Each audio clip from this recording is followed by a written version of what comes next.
A paz do Senhor, meus irmãos e amigos do canal EBD em Ação. Estamos aqui para o comentário de mais uma lição da classe dos jovens e desta feita a lição de número 4, primeiro trimestre de 2026, lição que será estudada no próximo domingo, dia 25 de janeiro de 2026. O tema é o Deus que justifica. Nós estamos tratando do plano perfeito, uma lição desse trimestre que trata sobre a salvação, e já estudamos 3 lições e esta tem o tema de Deus que justifica. Eu sou o presbítero Natanael, estamos no estúdio da Fakes em Cuiabá, Mato Grosso, e para esta aula eu tenho comigo o diácono João Paulo. Meus irmãos, a paz do Senhor, alegria e satisfação estar aqui mais uma vez. Também o diácono Vinícius Gabriel. Meus irmãos, é um prazer, uma alegria poder estar reunido com vocês mais uma vez. O tema de hoje é um tema bastante pertinente, importante, esclarecedor para as nossas vidas. O Deus que justifica. E nós vamos ver que a justificação é um dos pilares da fé cristã. É um alicerce sobre o qual está edificada toda uma vida cristã, uma vida na presença de Deus. E nós vamos ver isso ao longo desta lição, bem exemplificado na vida do patriarca Abraão. Vamos estar estudando. E será uma bênção para você, meu irmão, que está nos ouvindo. Com certeza, o Senhor Deus estará te fortalecendo na fé, tirando aí algumas dúvidas que possa estar aí te aprisionando ao longo do tempo, alguma coisa aí na sua mente, né? Alguma coisa pecado que muitas vezes você já foi perdoado por Deus, Deus já te perdoou, mas ainda está aí te aprisionando, causando alguma coisa na tua mente, no teu coração. O texto principal está em Romanos 5,11, diz: sendo, pois, justificados pela fé, temos paz com Deus, por nosso Senhor Jesus Cristo. O resumo da nossa lição diz: o jovem cristão que entende a realidade da justificação pela fé, vive com ousadia, gratidão e santidade, sabendo que foi perdoado, regenerado, capacitado para vencer em Cristo Jesus. Então é viver uma vida sem medo, né? Quando nós alcançamos o perdão, a justificação, através do sacrifício do Senhor Jesus Cristo, nós aceitamos, reconhecemos, aceitamos isso por meio da nossa fé em Cristo, no seu sacrifício, nós não vivemos mais com medo. E também nós deixamos de ser inimigos de Deus, e agora nós vivemos como amigos do Deus que nos justificou através do sacrifício do Senhor Jesus Cristo. Glória a Deus. E nós temos aqui ao longo desta lição 3 tópicos. O primeiro, o que é a justificação pela fé? Que nós vamos estar conceituando o que é a justificação. No segundo, nós vamos estar tratando aí do Deus que justificou Abraão, e no terceiro, o livramento da culpa e das consequências eternas do pecado. E prosseguindo, João Paulo, já no primeiro tópico aí, conceituando aí o que é a justificação e discorrendo, vamos juntos aí para no segundo e terceiro subtópicos, o ato da justificação e uma experiência real. Então, meus amados irmãos, como bem disse nosso irmão Natanael, nós estamos estudando nesse trimestre o plano perfeito, né? A obra da salvação completa, ortogada pelo próprio Deus, e nessa lição nós vamos falar sobre a justificação, né? O Deus que justifica. Então nós vamos ver biblicamente como que foi essa justificação da parte de Deus para com o homem, qual a forma que Deus justifica o homem, qual o meio que ele usa. Então a justificação, em um conceito bem básico, Deus muda o status do homem de réu, de condenado, para uma mudança de status diante de Deus para justo, né? Justificado diante de Deus. Glória a Deus. E por que Deus muda nessa condição do homem? Porque nós sabemos, estivemos aqui estudando as lições anteriores, falando com relação ao pecado de Adão, né? A queda, né? Que é um termo teológico para falar sobre a desobediência do primeiro casal, e com isso, consequentemente, toda a raça humana herdou nesse pecado original através da desobediência do primeiro casal. Agora todo ser humano já nasce com essa tendência em pecar, em fazer o mal, e a Bíblia diz lá no livro do profeta Isaías, capítulo 59, que as nossas iniquidades, os nossos pecados fazem separação entre nós e o nosso Deus. Então o homem, sem estar em Cristo Jesus, o homem está num estado, numa condição de condenado, de réu, né? Porque a Bíblia diz lá em Romanos, né, capítulo 3, que o salário do pecado é a morte, né? Então a consequência dessa condição de estar pecando continuamente vai levar o homem, né, à consequência de punição eterna, porque Deus, como ele é justo, se o homem está nessa condição, Deus vai executar a sua justiça. Então, se o homem ele não opta por aceitar Jesus ou crer em Cristo Jesus, o homem ele vai ser condenado por Deus, porque quando o homem está respirando aqui nessa terra, ele tem uma oportunidade, né, de escapar, né, dessa punição da parte de Deus. Mas se o homem morre nessa condição de pecado, o homem agora ele vai experimentar a morte eterna, né, onde o homem vai ser lançado no lago de fogo, né, vai ser lançado no inferno. Então só há uma forma, só há um meio. Então é através de Cristo Jesus. E a Bíblia diz, né, que o homem que não está em Cristo, ele vive uma vida de quê? De morto espiritual, a linguagem paulina, né? Ele usa várias metáforas, né? Do morto, né? Morto espiritual, conforme ele está dizendo lá em Efésios capítulo 2. Inimigos de Deus, filhos da ira, tudo isso é a linguagem que Paulo usa para poder trazer, né, essa linguagem da condição que se encontra o homem diante de Deus. Então o homem é inimigo de Deus, porque o homem está praticando o pecado. Então, só uma forma do homem escapar dessa condição. Quando o homem ele aceita a Cristo Jesus, ele crê no sacrifício de Cristo Jesus, aí há um escape, né, dessa condição. Deus muda a condição dele de réu para uma condição de justificar diante de Deus. E lembrando, né, fazendo um adendo, que não é por mérito humano. O homem, por obra humana, o homem não consegue se justificar diante de Deus. Por mais que seja um ser humano bom, ajuda muitas pessoas, faz marmita, né? Dá roupa para um, vestimenta para outro. Mas a gente vai ver o Cornélio, né? Capítulo 10 do livro de Atos dos Apóstolos. Cornélio era um homem de bom coração, ajudava o próximo, mas Pedro teve que se locomover lá e falar de Jesus para ele. Porque essa justificação tem um preço, né? Isso. Que o ser humano é impossível de pagar. Isso mesmo. Só Cristo, né? Só a morte de Cristo. Isso mesmo. Então não há da justificação. Isso, não há nenhum tipo de ação, não há um tipo de ação ou de obra diante de Deus com o homem. Então, se o homem tivesse um meio de se justificar diante de Deus por meio de suas obras ou alguma ação, aí a salvação ela tinha um mérito humano. Mas aí, como o homem não tem como fazer nada para se justificar diante de Deus, é somente através de Cristo Jesus, aí o mérito não é humano. O mérito é todo de Cristo Jesus. O problema da culpa do pecado não tinha solução humana. Isso. Nenhuma. E entrando já, talvez até no segundo subtópico, o ato da justificação, só existe a justificação porque houve uma condenação. Só por isso. Então, se houve a justificação é porque gerou lá atrás uma condenação, uma culpa. Isso. E culpa essa que era impossível de ser resolvida pela raça humana. Somente através do quê? Do ato gracioso de Deus. É importante salientar, só para corroborar com o que o João disse, nós fazermos a diferença de que o processo da justificação ele não é algo gradual, né, João?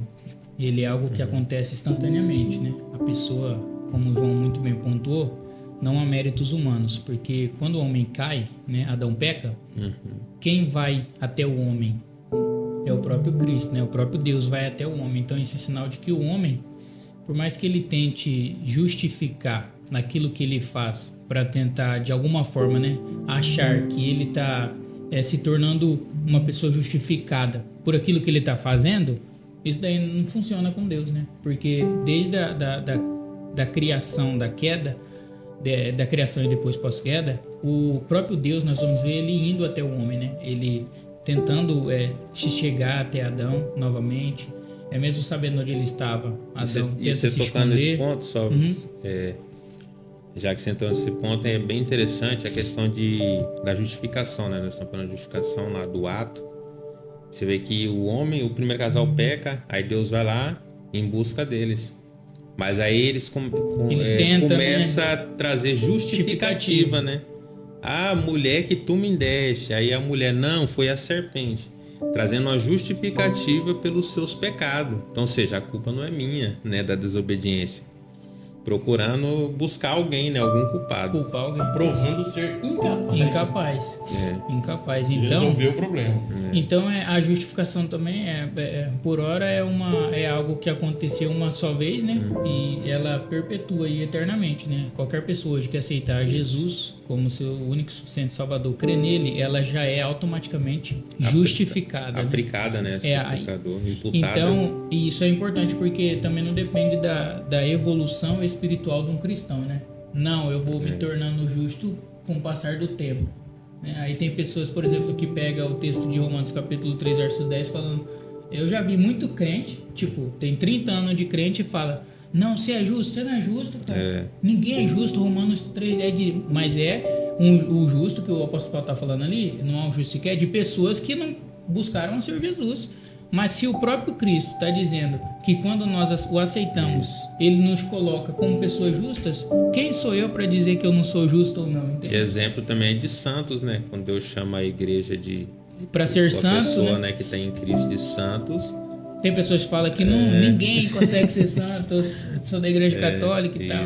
Então, porque na hora da conversão, o nosso status diante de Deus ele muda, né? De pecador para justificado. Isso. Naquele momento no ato da conversão. A pessoa que não é cristã, por exemplo, o próprio Cristo diz isso, né? Aquele que crê e for batizado será salvo. Isso. Mas quem não crê, não é que vai ser condenado, já está condenado. Então nós já estamos no mundo. Será? A sentença já foi dada.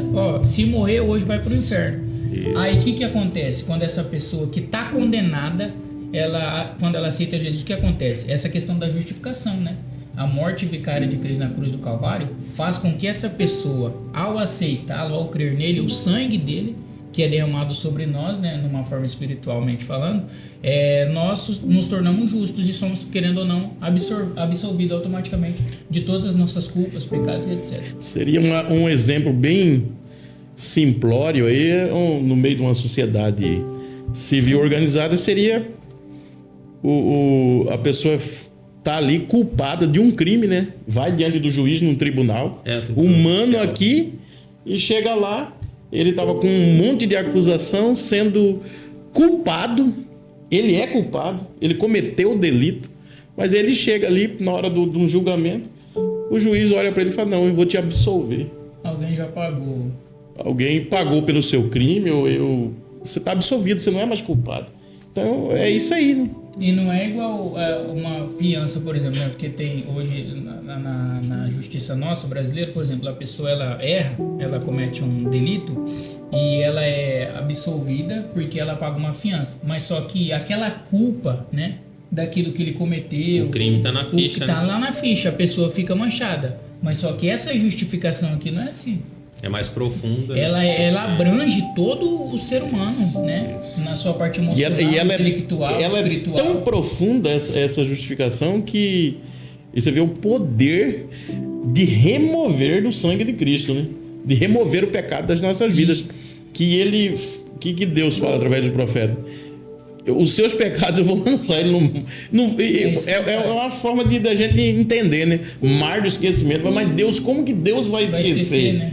Mas não lembrareis mais, né? Não lembrarei, não me lembrarei, lançarei. Então, você vê que é justamente para mostrar essa obra que é só Deus para fazer. Ele remove, ele tira e nos vê como justos, né? E isso é muito lindo porque a gente falando teologicamente, né? Deus precisava tratar o pecado e também dar um escape para o pecador. Então, como que Deus ia tratar, inocentar alguém que estava quem era culpado, né? Então, aí a Bíblia vai revelar, né? Como que foi esse ato, porque como Deus é justo, Deus não podia inocentar esse pecador sem pagar essa conta, essa né? dívida. Uma sentença, essa dívida, né? Tinha uma sentença e ela precisava ser executada. Então, em vez de Deus executar a sua justiça sobre a humanidade, ele executou sobre o seu próprio filho, né? Que foi Jesus naquele ato da cruz, né? Por isso que o profeta Isaías ele vai dizer muito bem, no capítulo 53, ele levou sobre si, né, toda a enfermidade, nosso pecado, toda a iniquidade, né, estava sobre ele.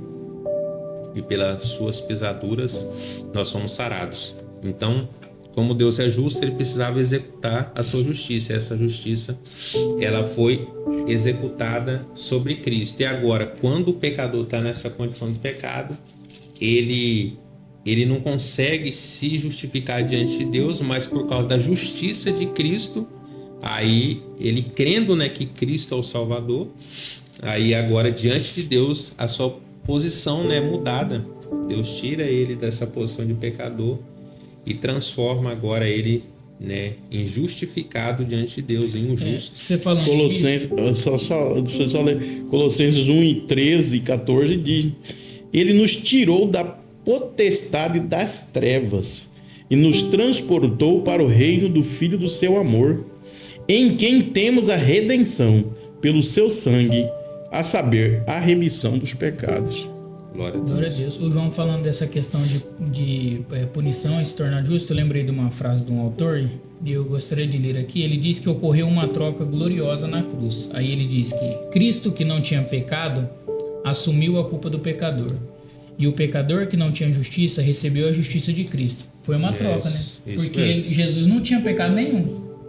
Mas o profeta Isaías vai dizer que ele se fez maldito, né? O próprio apóstolo Paulo em nosso lugar. Então a justiça que ele tinha, ele imputou isso a nós, né? E o pecado que eu tinha foi colocado sobre ele. Nele. Então foi uma troca, né? Então não tem como a pessoa, como o João pontuou no início, vir falar que a salvação ela é meritória. Não existe essa possibilidade. Ele acredita a justiça dele em nós e leva a nossa culpa, né? Com certeza. E então, até hoje existe religião que, né, que ele acredita que quanto mais obra ele faz, mais ele vai alcançar uma salvação da parte de Deus. E sendo que a gente vai ver muito bem, né, durante essa lição, que não há mérito, né, na obra, né, de justificação diante de Deus. O homem nenhum, por mais, né, justo que ele fosse, ele não conseguia se justificar diante de Deus. É somente por causa, né, da justiça de Cristo. E o apóstolo Paulo ele vai dizer, né, eu até ler esse versículo aqui também, que Romanos capítulo 5, vou ler até na versão da linguagem de hoje, né, que diz: agora que fomos aceitos por Deus pela nossa fé nele, temos paz com ele por meio do nosso Senhor Jesus Cristo. Então nós estávamos separados de Deus, inimigos, separados, rebeldes, né? Mas através desse ato, né, de crer em Cristo, agora nós somos amigos de Deus, né? Agora ele mudou nossa posição, né? Deus já não tem nós como inimigo, agora nós temos comunhão com ele, podemos chamar até ele de pai, né? Um relacionamento mais profundo, né? Relacionamento íntimo com o Pai. Então é somente através do quê? Né? A graça de Deus. Isso já está dentro do terceiro, que é a experiência, né? Isso. É a vivência dessa experiência da justificação. É viver a vida sendo justificado. Ela não é só teórica, né? Ela é prática. Nós, quem tem a vida transformada, quem tem a vida mudada, ele passado de culpado a absolvido, de condenado a inocente, de inimigo de Deus, como nós já lemos aí, já dissemos, para amigo de Deus. Então a pessoa, ele vive essa transformação. Ela é a justificação em Deus, ela não é só teórica, ela não está só na Bíblia, não é estudada só, não é só pregada. Ela é vivenciada na prática, no nosso viver diário, no nosso dia a dia. Nós sentimos isso. Glória a Deus. Isso e tratando desse terceiro ponto, né, sobre a experiência real, como o Natanael muito bem disse já, né, que a doutrina da justificação ela não é apenas uma teoria, mas é uma experiência real. Tem um autor que ele destaca alguns efeitos a respeito da justificação, né? Diz que ele entende que a justificação ela não produz efeitos que envolvam o comportamento humano. A pessoa foi justificada e agora ela está transformada. Não. A justificação ela acontece no mundo espiritual, né? O que vai fazer com que a pessoa seja transformada é o processo da santificação, né? A regeneração, a santificação. Isso muda o comportamento da pessoa, é claro, não por ela mesma, né? Mas porque o Espírito Santo, que agora essa pessoa que aceitou Jesus e foi justificada, ela dá liberdade para o Espírito Santo trabalhar e ele vai começar a produzir ali frutos, que é o que o apóstolo João diz, né? Frutos dignos de arrependimento. Quando a pessoa aceita Jesus e deixa ali com que o Espírito Santo trabalhe na vida dela, para com que através disso ela venha a ser transformada. Ele diz que o primeiro e mais imediato resultado é a paz com Deus, que é o que o João pontuou, né? Quando a pessoa... O livre acesso, com né? Com certeza, a pessoa era pecadora ao extremo, todos nós éramos, né? A partir do momento que nós aceitamos Jesus, nós se tornamos, querendo ou não, é o que o apóstolo Paulo diz, né? Nós somos adotados, né? Somos filhos por adoção. E logo após isso, nós temos agora paz com Deus, que é o que o apóstolo Paulo também diz. Então, esse autor, ele entende que o primeiro ponto a se destacar com relação ao que a justificação, qual é o efeito dela na vida de um crente, no mundo espiritual, é ter a paz com Deus. A pessoa agora, ela não tinha essa liberdade, esse acesso, né, para falar com o Pai de uma forma mais limpa, mais clara. Agora ela tem, porque ela aceitou o sacrifício do Filho, né, Jesus, na cruz do Calvário. Então ele entende que essa paz ela não é algo emocional, mas algo relacional, porque a inimizade que o pecado causou no homem foi removida a partir do momento em que essa pessoa aceitou a Cristo, né? Através do processo da justificação, essa pessoa agora ela tem goza dessa liberdade, ela volta a ter uma amizade, né, com o próprio Deus. Liberdade de amizade, liberdade de comunhão, de contato, né, de oração, de busca, de receber de Deus as suas benesses. Então é uma maravilha quando o homem alcança essa justificação da parte de Deus. O outro efeito que ele pontua, que esse autor dele pontua, ele diz que é a questão do livramento da culpa, né? Nós pontuamos em algumas outras lições sobre essa questão já, né, da pessoa se sentir culpada. Agora eu não me recordo se foi nessa, mas foi nessa mesmo, né? Nós falamos a respeito disso, porque muitas pessoas que cometeram crimes, né, muito terríveis no processo da sua vida, né, aí ele acaba não se sentindo perdoado, né? Não aceitei Jesus, não, Deus te perdoou, irmão, tá tudo bem, mas ele não consegue se perdoar. O João falou muito bem disso nas lições passadas. Então esse autor, ele entende que essa pessoa, ela não compreendeu de fato o que é o processo da justificação, porque se ela entendesse mesmo, né, a realidade, como se dá e quais são os benefícios de uma pessoa que agora é justificada, ela não teria esse medo, né? É claro que pessoas para acusar, né? Ué, como que pode, rapaz? Você tá bem, sorrindo, olha a sua vida como que era, né? Você matou um monte, você vendia isso, você fazia aquilo. Mas o apóstolo Paulo vai dizer que quando Deus justifica a pessoa, ele não apenas perdoa essa pessoa, mas ele decide não imputar mais o pecado que outrora essa pessoa cometeu ou cometeram no passado. E falando disso, porque as pessoas ela coloca no mesmo parâmetro da justiça humana, dessa justificação humana, só que a justificação de Deus ela ultrapassa a do ser humano. Porque tem casos, né, que a justiça humana ela vai justificar, mas Deus, a justificação de Deus ultrapassa a lógica, a perspectiva humana, né? Porque é uma justificação maior, né, transcendente, que vai além da nossa compreensão. Porque quantas pessoas, eu mesmo já tive contato com pessoas e a gente conversando, fulano lá, ela aprontava, né? Não, a pessoa aprontou tanto, agora vai pra igreja. Roubava, né? E agora então, tá na tesouraria. Isso, aí então, tipo assim, as pessoas, porque ela reduz a justificação de Deus, a visão dela, no mesmo parâmetro, na mesma linhagem do ser humano. E sendo que a justificação de Deus é uma justificação mais profunda, porque ela limpa até mesmo a ficha lá do passado. E a justificação de Deus é mais profunda e mais ampla, né? E muito linda, e vai, igual você falou, transcende a lógica humana. Por quê? Porque Cristo ele fez isso uma só vez, mas ela equivale eternamente. Um pecador lá que 1000 anos atrás lá, ele não creio no sacrifício, ele é justificado. Daqui 2000 anos, se alguém for lá, né, Jesus não voltou ainda, crer no sacrifício, ele vale, ele tem a mesma validade. Por quê? Agora o código, né, de justificação, que pode inocentar alguém, né, de réu, né, e ter liberdade para viver na sociedade, judicialmente falando, às vezes ele muda, né, ele é alterado. Já a de Deus não. A de Deus é imutável, né?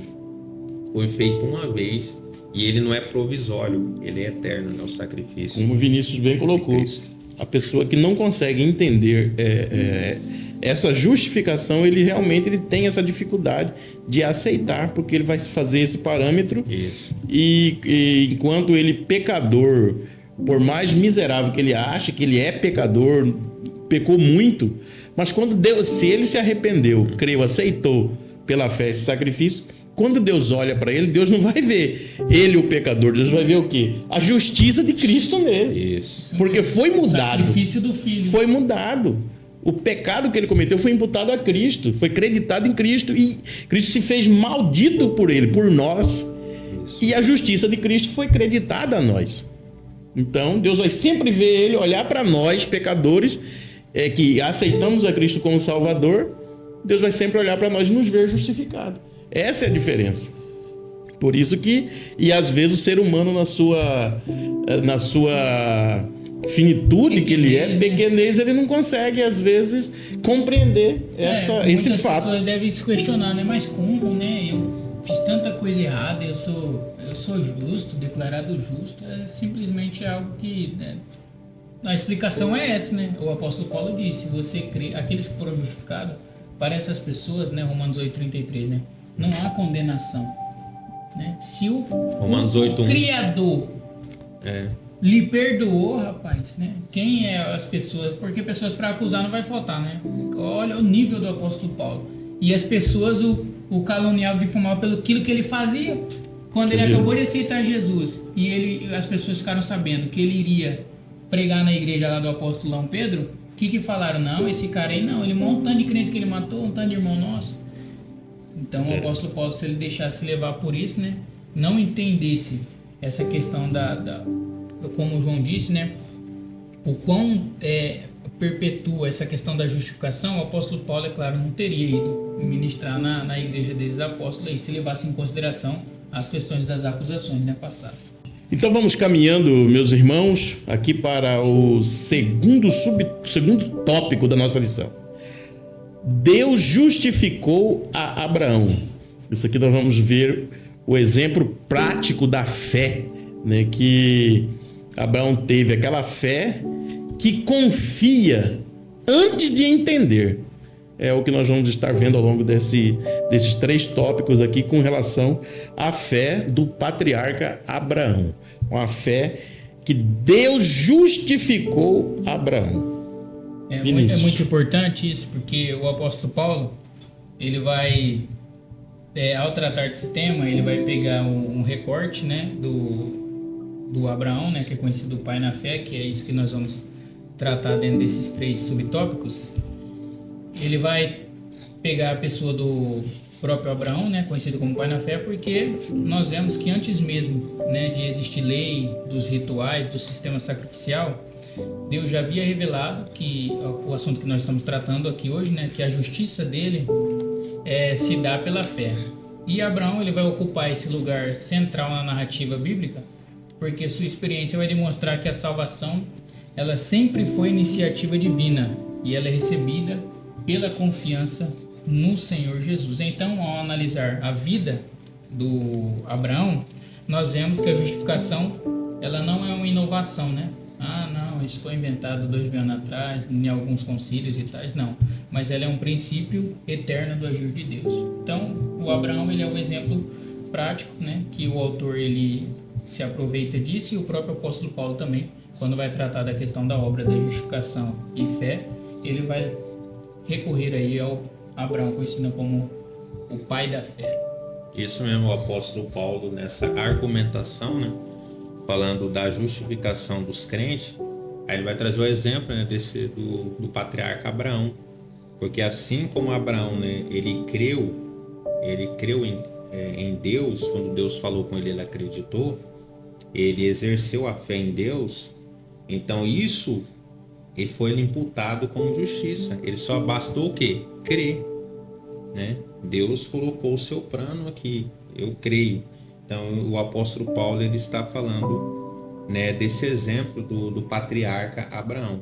Para ele ser declarado justo diante de Deus, bastou o ato, né, dele crer, acreditar. Porque até ali não tinha entendido nada. Deus não sabia nem para onde ele ia, né? Deus falou, vai para o lugar que eu vou te mostrar. E ele simplesmente, como na linguagem de hoje, ele já levantou o acampamento e foi atender a Deus. Ele não questionou, ele não quis saber primeiro, né, como que seria, né, qual seria o salário, quantos habitantes tinha na cidade que ele ia, né, se tinha campo, se era deserto. Ele simplesmente, meu amigo, ele acreditou, ele confiou em Deus sem entender nada, ele deixou tudo na mão de Deus. Essa é a fé. E só lá, no capítulo 12, né, lá no capítulo 15, que Deus vai revelar a ele, né, que ele adivinha, né, ia vir, né, uma grande descendência. A partir dele, Deus abençoaria a terra, né, ratificando novamente, porque lá no capítulo 15 vai dizer, né, que ele creu no Senhor e isso foi imputado para justiça, né? Deus revelou a Abraão, né, que ia dar para ele uma descendência incontável, e o patriarca acreditou na palavra do Senhor, né? Então Abraão é um exemplo, e como bem pontuou o Vinícius, e nós vemos que o homem não pode também ser justificado por meio de obras, mais uma vez, né, por méritos humanos, porque a lei não tinha sido dada ainda a Moisés. Abraão é antes de Moisés, o primeiro patriarca, né, um dos primeiros patriarcas conhecidos da Bíblia. Só que ele vai acreditar, ele vai crer, ele vai ter fé em Deus. Então, diante dessa atitude diante de Deus, ele se torna justificado pelo próprio Deus, pelo seu ato de fé, de acreditar na proposta, né, que Deus colocou na mesa, né, digamos assim. E o lugar da fé, né? Sim. A fé inicia, já no subtópico 2, né?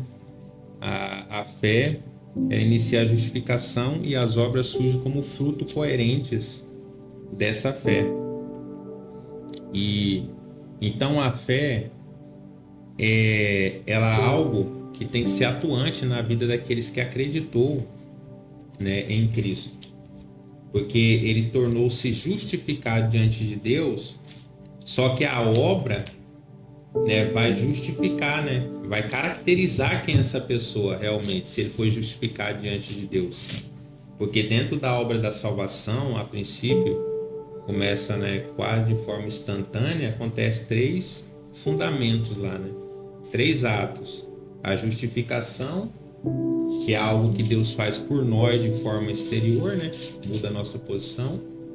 E acontece também a regeneração, que é algo interior, que é um trabalhar do Espírito Santo, né? Para nos purificar, dar uma nova identidade, nos limpar, né? Nos purificar de todo o pecado, transformar a nossa vida, operar o novo nascimento. E também temos a santificação, né? Então são 3 estágios que acontecem no início da vida de uma pessoa que realmente creu em Cristo Jesus de todo o coração. acontece, né? A pessoa era mudada, por isso que o apóstolo Paulo fala dessa mudança radical em 1 Coríntios 5,7, né? Nós tornamos uma nova criatura realmente em Cristo Jesus. Então, a pessoa, é claro que a pessoa não é justificada por meio das obras. Por isso, a gente pode ler 2 textos, né? Porque a Bíblia diz lá agora no capítulo 4, Paulo fala que o pai da fé, que é Abraão, creu e isso foi imputado como justiça. Mas tem uma passagem bem que parece meio complexa, né, para os professores. Tiago capítulo 2, versículo 21 diz assim, né? Porventura Abraão, nosso pai, não foi justificado pelas obras quando ofereceu sobre o altar o seu filho Isaque? Né? Como conciliar essas duas passagens, né? Que parece contradizer? Até o próprio Martinho Lutero, né, rejeitava, né, a carta de Tiago por causa disso. Mas aqui os dois estão tratando de 2 processos distintos. O apóstolo Paulo está falando do ato, né? No ato da pessoa crer em Cristo, no início dessa salvação. A pessoa não pode ser justificada por meio de obras, porque senão seria mérito humano e não mérito de Cristo. E aqui na carta do apóstolo Tiago, né, ele vai dizer que, até ele diz no versículo 22, bem vês que a fé operou com as suas obras, e que pelas obras a fé foi aperfeiçoada. Aí o versículo 23 diz, e cumpriu-se a escritura que diz, e creu Abraão em Deus, e este foi imputado como justiça, e foi chamado amigo de Deus. Vês então que o homem é justificado pelas obras e não somente pela fé, né? E de igual modo Raabe, a meretriz, não foi também justificada pelas obras quando recolheu os emissários, despediu por caminho. Porque assim como o corpo sem o espírito está morto, assim também a fé sem obras é morta. Então aí Paulo fala de um estágio do início dessa salvação, onde o pecador encontra com Deus, ele crê em Cristo. E o apóstolo Tiago está falando de um processo depois dessa salvação recebida pelo pecador. Agora, ele já não é pecador. Agora, ele sendo justo diante de Deus, ele tem que demonstrar obras que caracterizam ele, que realmente ele foi um salvo, né? Que foi realmente justificado. Ele teve um encontro, né, com Deus e realmente ele é justo. Se ele é justo, ele tem que praticar obras de justiça, né? Produzirá frutos, né? Produzir frutos que caracteriza ele, né, como realmente uma pessoa salva. E se eu não me engano, é nesse mesmo texto que o próprio apóstolo ele vai responder, poxa, vocês estão falando que vocês têm obras, cadê elas? Que eu vou mostrar a sua fé. Assim que ele fala, não, tenham fé, então cadê suas obras? Que eu vou mostrar o tamanho da sua fé. Então o apóstolo ele está tentando combater as pessoas que queriam desmerecer, né, fazer não harmonizar, né, as duas coisas. Porque querendo ou não, se a pessoa ela crê em Jesus, automaticamente ela é justificada e ela é regenerada, não tem como essa pessoa não produzir obras de justiça. É impossível. A pessoa ela tem que produzir frutos, né? E esses frutos, é claro, tá ligado às questões de obras. Não tem como desvincular uma coisa da outra. É claro que nada tem a ver com eu produzir obras e por conta disso eu sou justificado ou eu mereço a salvação, entende? É meio complexo, como você disse, mas só que está bem explícito aí que o apóstolo Paulo está tratando de uma coisa e o apóstolo Tiago também, se aproveitando daquilo, vai tratar de uma coisa mais aprofundada.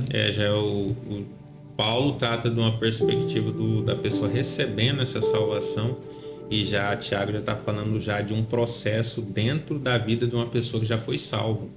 Ela tem que demonstrar boas obras, ela tem que demonstrar frutos dignos de arrependimento, né? Ela tem que mostrar obras de um salvo, né? Que ela foi mostrar que ela foi justificada, né?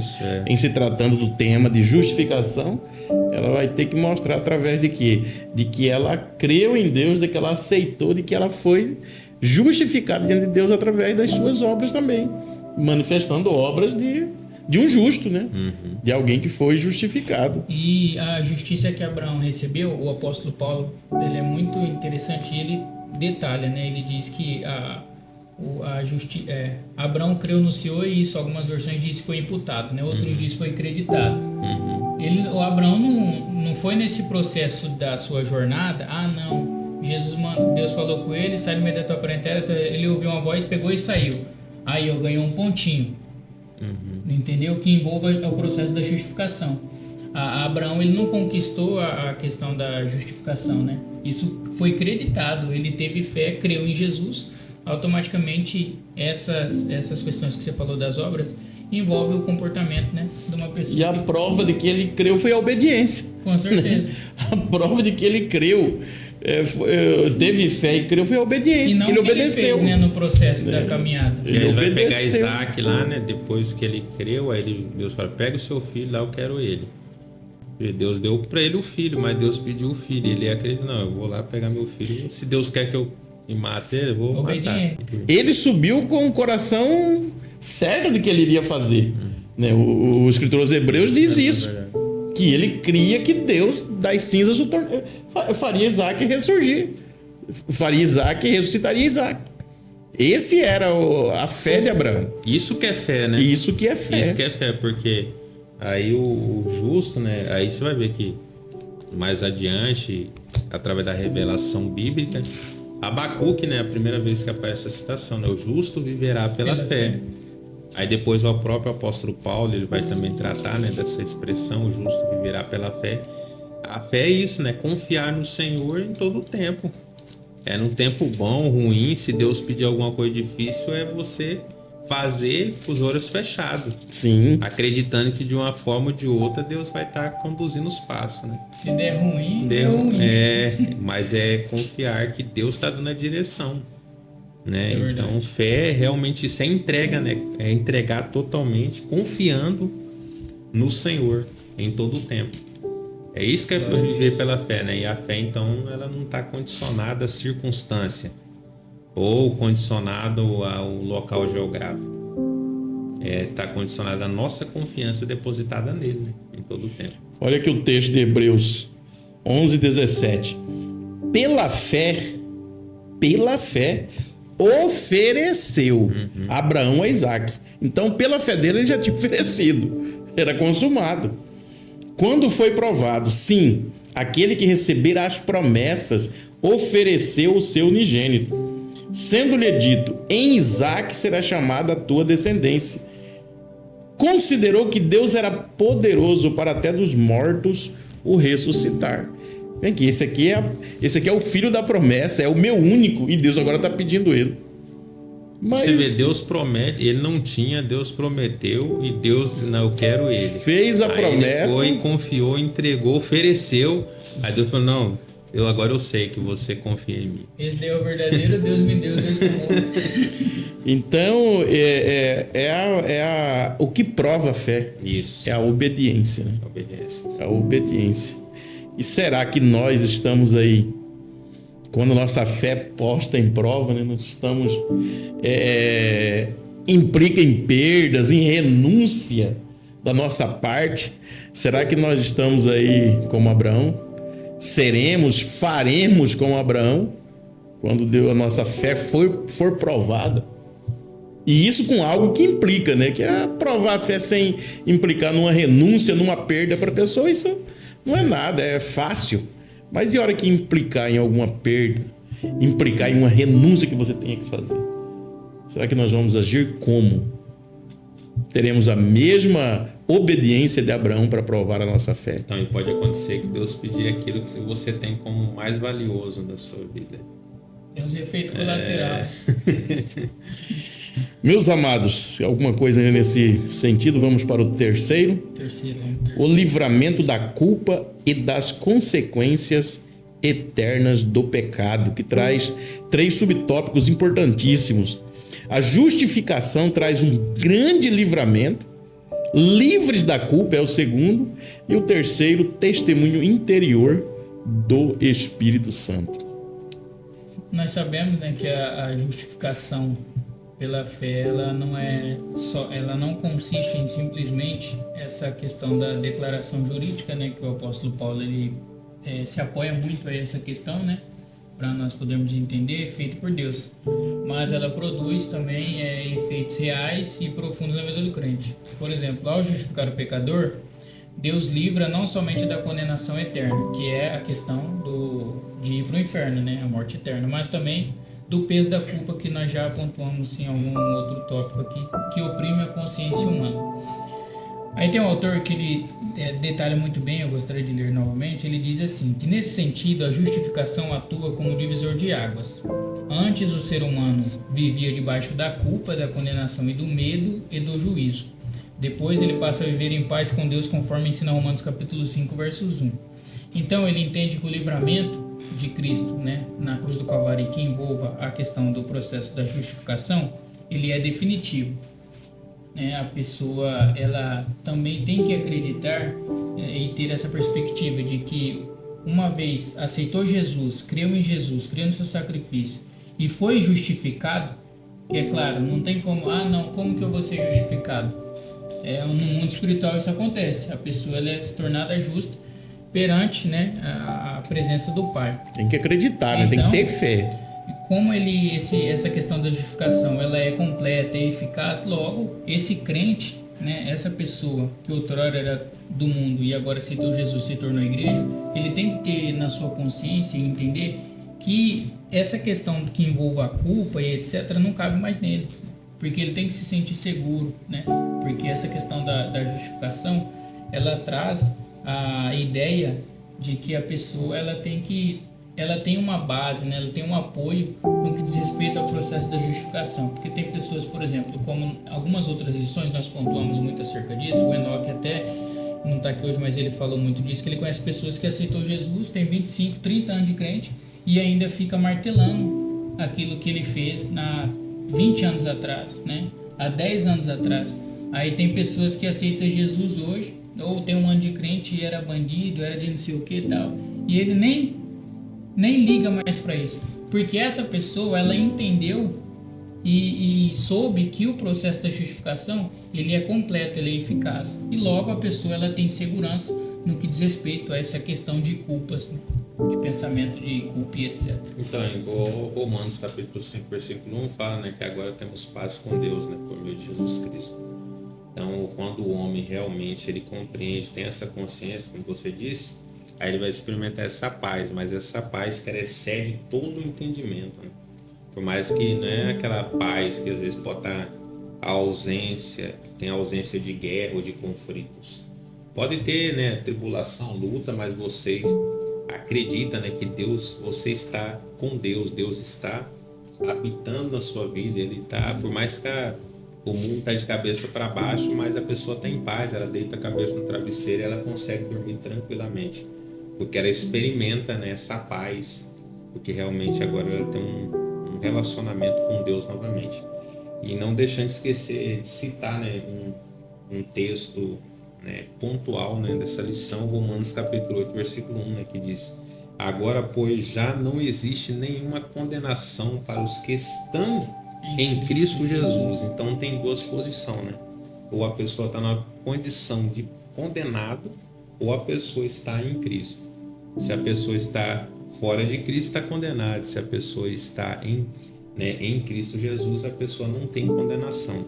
Então não tem como, né? A pessoa ou ela está nessa posição ou em outra, né? E a pessoa que está em Cristo, nenhuma condenação. E a expressão que ele diz, né? Ele começa dizendo, mas agora. Então fala de uma nova realidade possibilitada nessa pessoa que crê. A pessoa que crê agora, a pessoa se torna justificada diante de Deus, né? Aí ele fala de outro termo, já não existe nenhuma condenação. Então existe uma libertação poderosa de Deus, né? Limpando, tirando essa culpa, né? A pessoa não sente e realmente tem essa consciência, não fica se culpando, é porque a pessoa está confiando totalmente, né, nessa justificação, né, nessa justiça de Cristo.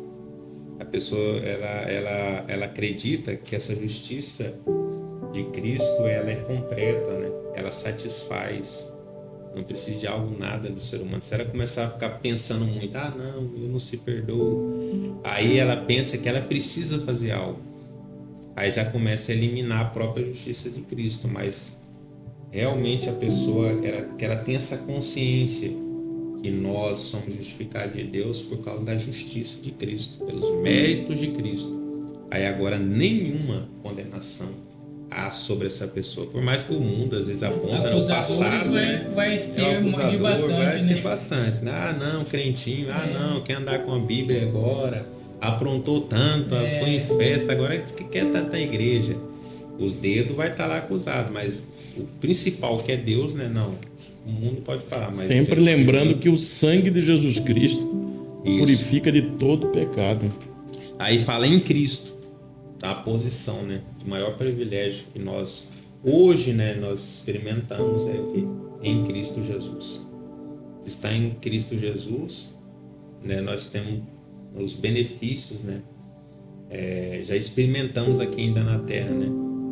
Essa alegria da salvação, e quando acontecer a redenção, né, ou a santificação final, escaparemos totalmente da força do pecado, né? Da prisão do pecado, da presença do pecado, e um dia vamos habitar eternamente com ele lá no céu. É importante você falando isso, e eu me lembrei de algo, porque nós estamos tratando só de livramento no que diz respeito à culpa da consciência, né? Mas só que essa justificação ela é tão eficaz que ela não somente nos livrará dos problemas alheios, né, da nossa vida diária, mas também eternamente, né? Porque a pessoa que morrer nesse estado, ela vai para o céu. Então nem o pecado tem poder, a pessoa que morrer no estado de estar em Cristo, como você pontuou Romanos capítulo 8, versos 1. Aqueles que estão em Cristo, nova criatura é. Então, assim, para essas pessoas que estão em Cristo e que foram justificadas e regeneradas e está passando pelo processo da santificação, se ela morrer, ela vai estar livre não somente dessa culpa interna que fica na mente, né, mas também da culpa eterna mesmo, da condenação eterna, que é ir para o inferno, né, a pessoa que morrer sem Cristo Jesus. Então isso é muito importante. E essa culpa era muito forte, né, porque nós vivíamos no exercício do pecado. Todo ser humano que não está em Cristo, ele vive na prática do pecado. Isso é normal para ele, é um prazer, né? Ele está cego espiritualmente, é escravo do pecado. E só que existia, né? Deus falou, o que Deus diz? Ezequiel, por exemplo, Ezequiel capítulo 18, versículo 4. A alma que pecar, essa morrerá. Né? Romanos 6, 23. O salário do pecado é a morte. Então, ó o livramento que Deus dá para a pessoa que acredita, que tem fé em Cristo Jesus, né? O que Deus quer do ser humano? Por livre, claro que existe o trabalhar, né? O Espírito Santo abre o entendimento da pessoa, destrava o livre-arbítrio, mas precisa da resposta humana. O ser humano precisa responder, né? A parte humana exercer, né? Como Abraão fez. O apóstolo Paulo até usa o exemplo do pai Abraão, o patriarca Abraão, né? Ele exerceu a fé na proposta que estava na mesa. Deus falou, se você crer, né, vai acontecer. Se crer, você vai ser abençoado. E ele acreditou, né, em Cristo Jesus e foi justificado diante de Deus. Então é assim, continua, né, perpetuando até hoje. Toda pessoa que realmente crê em Cristo Jesus, realmente de todo o coração, tem fé em Cristo, ele é inocentado diante de Deus, já não é mais réu. Agora ele goza desse privilégio, né, de experimentar. Então ele não precisa mais viver refém, né? Não precisa. Refém dessa culpa, dessas acusações, desses pecados cometidos outrora, sabendo que agora ele foi justificado inteiramente diante de Deus, né? É igual você disse, por exemplo, a pessoa foi absolvida num júri normal nosso, que popular. E ela vai ficar, não, eu tenho que voltar para lá, eu não paguei de fato que deveria pagar, mas sendo que já foi absolvida, entendeu? Ficar lembrando, remoendo o passado, é igual o João falou, ela acaba pensando tanto nisso que vai procurar outros meios, né? Aí vai num psicólogo. E Deus, que é o credor dessa dívida, entendeu? já perdoou, já lançou no mar do esquecimento, não lembra mais. Então não tem por que a pessoa mais... Deus, que seria o credor dessa dívida, não lembra mais dela, já perdoou, já lançou no mar do esquecimento, como diz a Bíblia. E a pessoa está ali se culpando ainda de algo, né? Então, fechando esse ponto, o autor diz aqui, ó: por isso a culpa não tem mais domínio sobre quem foi justificado.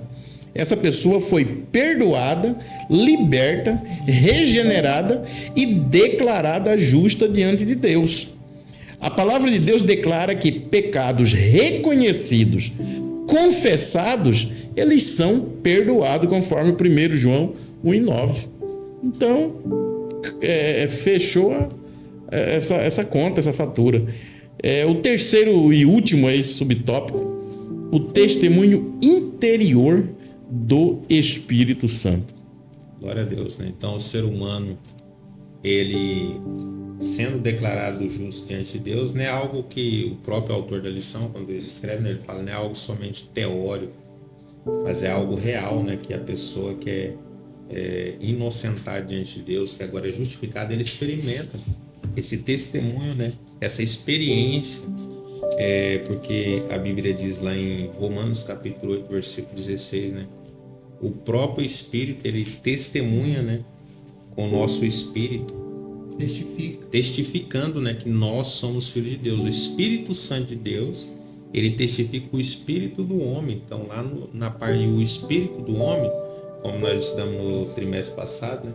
É a parte mais profunda do ser humano, né? Deus vai lá na área mais profunda do ser humano, e nós temos essa... Por isso que o ser humano, depois que ele agora é justificado diante de Deus, inocentado, ele tem sede pelas coisas de Deus, ele às vezes tem anseio por fazer a obra de Deus, mas tudo isso é porque o Espírito Santo está lá, trazendo essa fome, essa sede pelas coisas de Deus, pela leitura da palavra, para ouvir hinos, para sentir saudade dos cultos, da comunhão da igreja, da comunhão dos irmãos. Tudo isso é o quê? O Espírito Santo de Deus, que vai trazendo diariamente, todos os dias, né, essa fome, essa sede pelas coisas de Deus. Porque se não fosse o Espírito Santo de Deus testemunhando, tendo essa conexão, né, com o nosso espírito, isso prova o quê? O restabelecimento, né, dessa comunhão com Deus realmente, porque nós estávamos mortos espiritualmente, mas o homem que tem agora, que Deus dá vida para ele novamente, ele experimenta, né, dessa comunhão com o Espírito Santo de Deus, e o Espírito Santo que vai trazendo, né, vai dando sabedoria, capacitação, né, até mesmo as nossas orações. Tem muitos pedidos que nós não sabemos pedir como convém, mas a Romanos capítulo 8, verso 26 diz que ele intercede por nós com gemidos inexprimíveis. Então o ser humano, ele goza desse privilégio, o ser humano que tem fé em Cristo Jesus, que crê no sacrifício de Jesus, que é inocentado diante de Deus, agora é justificado, é chamado por Deus de justo. Ele goza desse privilégio de ser um templo. O Espírito Santo, ele habita dentro, né, dessa pessoa que foi justificada. Por isso, agora até a sua cosmovisão de mundo, a sua visão de mundo é mudada. Às vezes a pessoa vivia em outros caminhos alternativos, mas agora que ele é justificado diante de Deus, agora as coisas dele, né, os desejos dele, os anseios dele é para fazer as coisas que agradam a Deus. E com essa presença do Espírito Santo, que ele recebe força, graça e direção para continuar caminhando, né? E resistindo em meio às pressões. Porque o jovem, o cristão, nós que estamos vivos, nós aceitamos a Cristo, reconhecemos, somos justificados, mas nós não somos tirados do meio, do sistema, do mundo em que vivemos, né? As tentações, as pressões, elas continuam. Coisa que, se nós não tivéssemos a presença do Espírito Santo de Deus, talvez nós não teríamos força. Mas o Espírito Santo, ele nos traz essa firmeza, ele renova a esperança. A todo momento ele está dizendo que nós somos co-herdeiros com Cristo, né? Herdeiros, e que temos ali uma bênção, que temos um alvo, e ele vai nos dando graça, dando força para nós, nesta caminhada, nós não sairmos da direção. Só aproveitar para dar uma aplicaçãozinha, né, exortada na nossa geração, né? Porque hoje tem muitas igrejas, ou até mesmo por causa do advento da internet, das mídias sociais, as pessoas estão criando subterfúgios, né? Muitas coisas alternativas para poder servir a Deus, né? Hoje está até criando atrações, né? Muitas coisas chamativas, né? Isso, coisas virtuais. E o que acontece? E as pessoas estão deixando de lado o Espírito Santo. Nós precisamos ter essa consciência, né, que dependemos do Espírito Santo de Deus. Porque quanto mais nós dependemos do Espírito, quanto mais nós buscarmos o Espírito, quanto mais nós se humilhar diante do Espírito Santo de Deus, nós vamos santificar a nossa vida, nós vamos fazer coisas que agradam a Deus, fazer obras maiores, né? Fazer a obra de Deus de forma mais correta, de forma mais agradável a Deus. Então, nós precisamos hoje, né? Por isso muitas pessoas têm decaído da graça, muitas pessoas têm desviado, muitas pessoas têm vivido uma vida muito jovem, vivido uma vida fria, espiritualmente falando, porque às vezes é deixando o Espírito Santo de lado, né? E começa a confiar muito na força, às vezes na técnica, no dom. E nós precisamos, né, até o arrebatamento da igreja, em todo o tempo, confiando, né, no poder do Espírito Santo, na pessoa do Espírito Santo. Dependemos dele, da capacitação dele. O próprio Cristo é um exemplo, né? Toda a obra que Jesus fez como homem, claro que ele estava como homem e não deixou de ser Deus. Mas a Bíblia diz lá em Atos capítulo 10, versículo 38, mas Deus ungiu a Jesus. Ou seja, Jesus ele foi ungido, foi capacitado pelo Espírito Santo, que andou por todos os lugares, né, fazendo bem, libertando as pessoas que estavam cativas, né, naquele tempo. Então Jesus ele viveu uma vida dependente do Espírito Santo, direcionado pelo Espírito. Tudo que Jesus fez, ele era cheio do Espírito Santo de Deus. Nós precisamos copiar esse exemplo de Cristo Jesus, né, para nós demonstrarmos que realmente fomos justificados diante de Deus e não vemos decair dessa graça, né? Perder esse lugar de privilégio que nós temos, que é justificar diante de Deus, ser chamado de justo por Deus, né? E nós perdemos essa posição, então infelizmente é uma grande perca, né? Podemos perder até perdemos a nossa posição, consequentemente vamos estar perdendo a nossa salvação.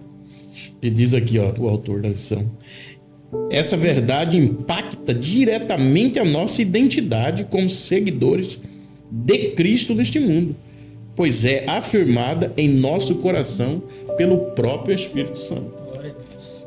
Glória a Deus.